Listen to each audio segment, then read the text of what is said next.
Buy now, pay later. It sounds harmless, right? Split your purchases into 4 easy payments, no interest, no problem. But here's the thing, if you don't use it carefully, it can quietly wreck your finances and leave you stuck in a debt cycle you didn't see coming. Consumer Reports sums it up well when they say that buy now, pay later works a lot like layaway in reverse. Instead of making payments over time up front and getting the item when you've paid it off, you get your purchase now and pay it off over time. Approval is generally quick. Companies that offer this are plentiful, and you usually don't need a high credit score to qualify.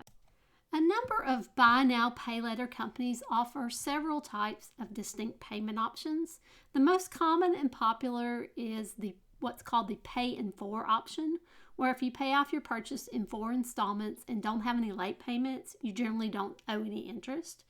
The other option is to pay over a longer period of time, often 3, 6, 12 months or more. Your interest can really vary depending on the company and your unique situation. I've seen as high as 36% interest on some of those payment plans. But buy now, pay later seems like such an easy way to spread out payments for something. What could be the issues? The ease of use is exactly what can lead to impulse spending. 1 minute you're grabbing an $80 pair of shoes. The next thing you know, you see a brand new $150 purse that you just have to have. Things snowball, and next thing you know, you're overspending. A recent Journal of Marketing study found that a major U.S. retailer who implemented buy now, pay later pricing saw a nearly 9% increase in purchase frequency and approximately 10% increase in purchase amount. If you've made multiple buy now, pay later purchases, it can quickly become a juggling act to keep up with when those payments are due and if you have enough money in your account to cover those purchases. According to a survey by LendingTree, 41% of buy now, pay later users last year paid late at least one time, up from 34% the year before. And 1 in 4 users had 3 or more active buy now, pay later loans at one time. In addition to concerns about late fees racking up with buy now, pay later, there's also the potential issue of more difficulty in making returns and getting refunds because you've got to satisfy the terms of both the lender and the retailer that you're making the purchase from. Even if you've returned the merchandise, you may have to continue paying on it until all the parties are satisfied that they're okay with making a refund. According to Motley Fool Money, 32% of the people that use buy now, pay later services have experienced an issue with the service, 2 most common being returning items and getting refunds.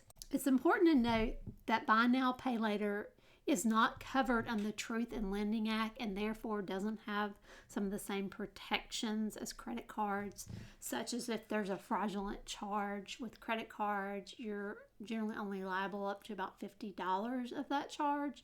Same may not apply for the buy now, pay later.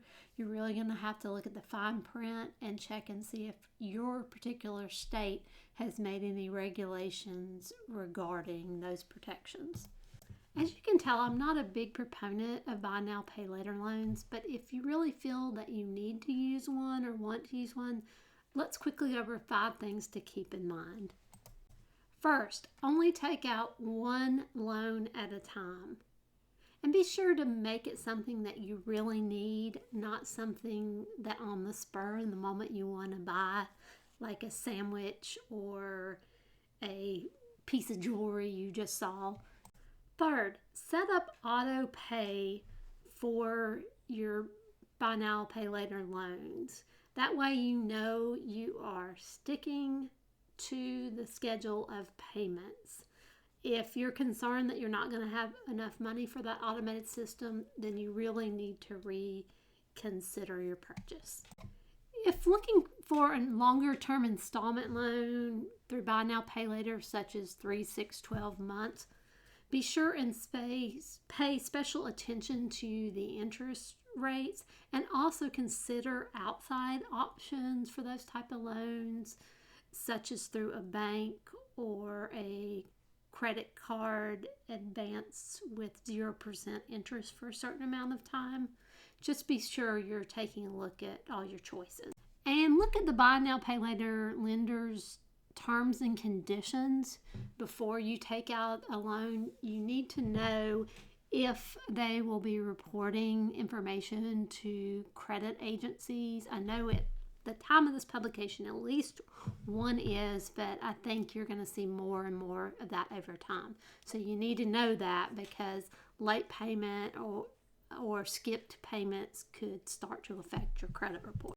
Now that you've learned what you need to know about buy now, pay later to keep yourself on solid financial footing, hop on over and check out some of my other earning and savings videos.